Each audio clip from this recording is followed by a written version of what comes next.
سرخط خبرهای مهم: بازداشت یک جوان که خود را از نزدیکان مقامات حفظ حقوق معرفی میکرد. برکناری یک امام مسجد برای پشتیبانی از اسرائیل. فیسبوک از بانک‌ها خواست که معلومات مشتریان را به این سازمان بدهند.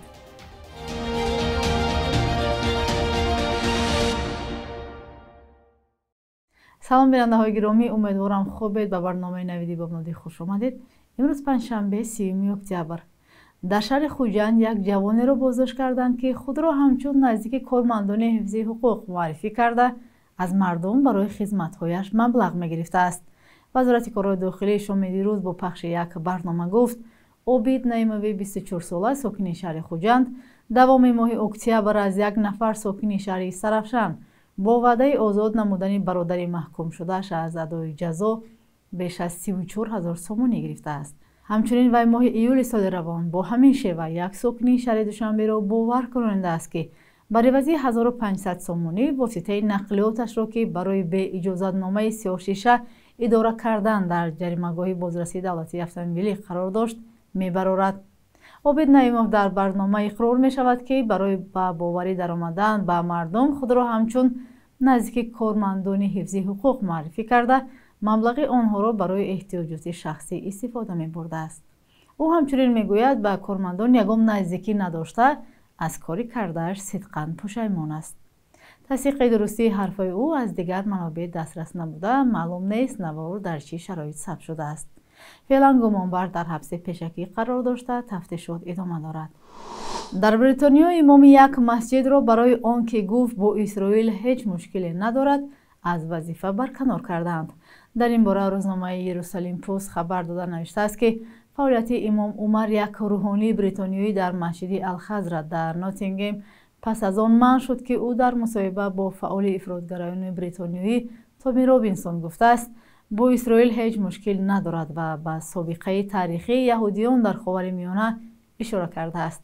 پس از نشر این مصاحبه مسجد خضر با نشر یک بیانیه برای اندیشه های شخصی روحانی که خیلی تحقیرآمیز و کاملا خلاف ارزش های نهادی آنهاست عذرخواهی کرده است.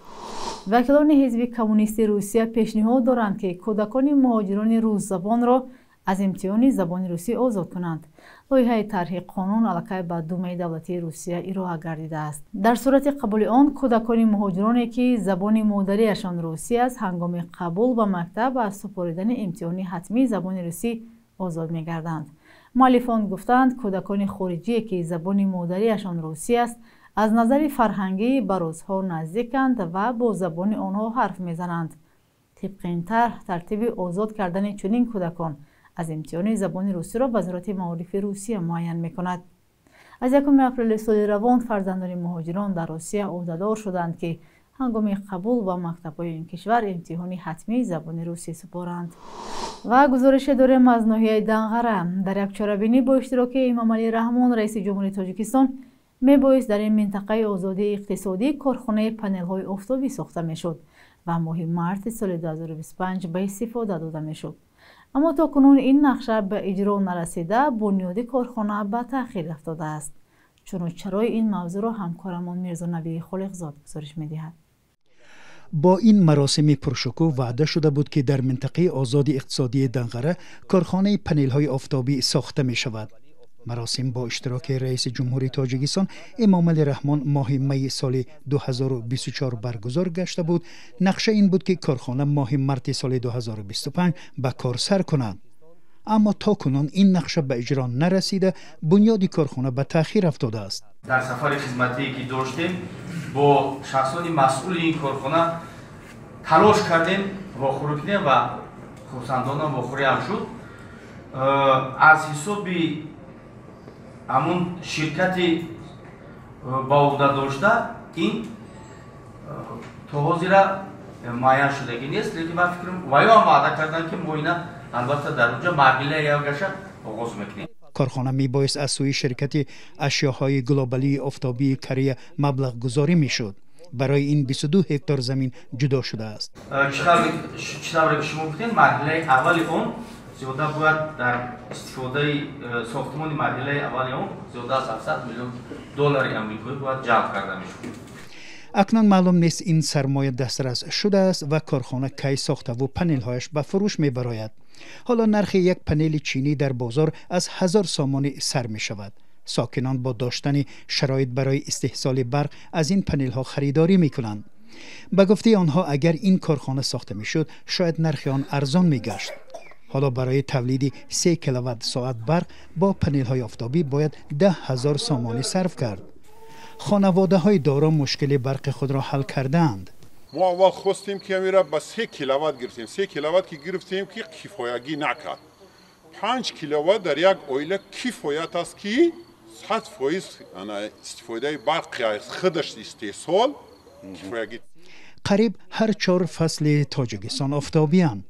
افرادی که از پنل های آفتابی استفاده میبرند میگویند قریب پولی برق نمیدهند. اما حالا در این شب و روز بی برقی هر کس پنل آفتابی خریده نمیتواند. خانواده هایی که پنل آفتابی ندارند میگویند که با ساخته شدن کارخانه آن در تاجیکستان شاید روزی با نرخ ارزان آنها نیز صاحب پنل و برق دائمی شوند.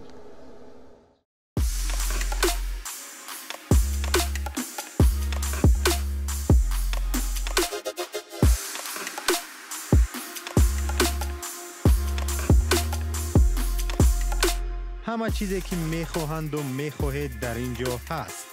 تازه ترین اخبار، گزارش های ویدیویی، شرح حادثه و تحقیقات ژورنالیستی. زمینه رادیو آزادی را نصب کنید و همه این را با انگشت زدن به تلفن هوشمند خود به دست بیارید.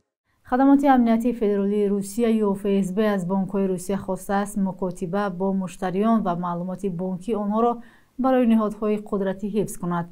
بخش روسی رادیو آزادی با تکیه به خبرگزاری اربکر نوشته است که تشکیلات قرضی باید تا سال 2027 نظام یا سیستم تفتیشاتی فوری و دستگاه‌های مخصوص را نصب کنند که به ساختار حفظ حقوق امکان می‌دهد به طور فاصله‌ای درباره مشتری بانک معلومات دسترس کنند. طبق قانون چنین برنامه‌ها را باید آنهایی نصب کنند که مسئولیت پهن کردن اطلاع را دارند. خدمات امنیتی فدرالی بر این است که بانک‌ها چنین مقام را دارند چون در سامانه و ضمیمه‌های موبیلی آنها کاربران امکان دارند بین هم مکاتبه کنند. در فهرست پهن کنندگان معلومات در سال 2019 خدمات سبیربانک آنلاین شامل شده است. در بانک‌های کلان روسیه این طلب FSB را شرح ندادند. در بخش یک روز تاریخ از مهمترین تحولات تاریخی برای امروز 30 اکتبر خبر می‌دهیم.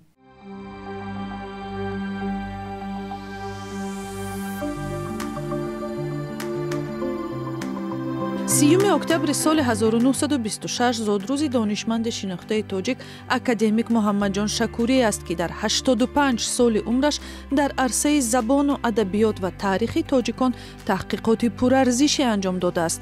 زیر رهبری او نخستین فرهنگ زبان تاجیکی چاپ شد و او از پیشواهای حرکت مقام دولتی گرفتن زبان تاجیکی در آغاز جنبش‌های ملی و خودآگاهی تاجیکان در آخرهای دهه 1980 بوده است. یکی از مؤلفان پیشنویس قانون زبان تاجیکی در سال 1989 است.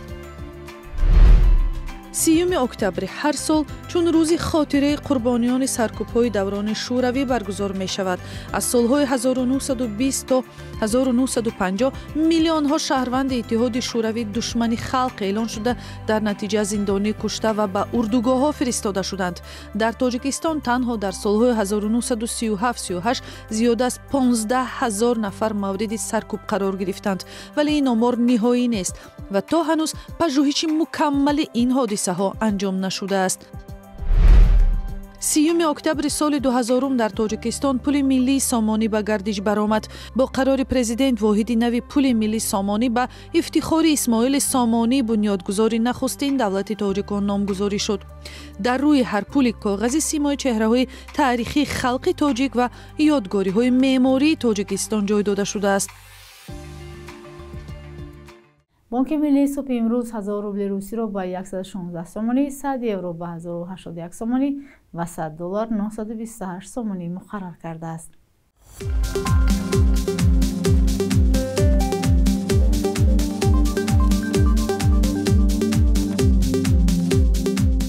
بینندگان عزیز، اینجا رسیدیم به پایان برنامه. اگر نظر و پیشنهادی دارید برایمون نویسید. تا فردا در همین وقت و ساعت خدا نگهدار.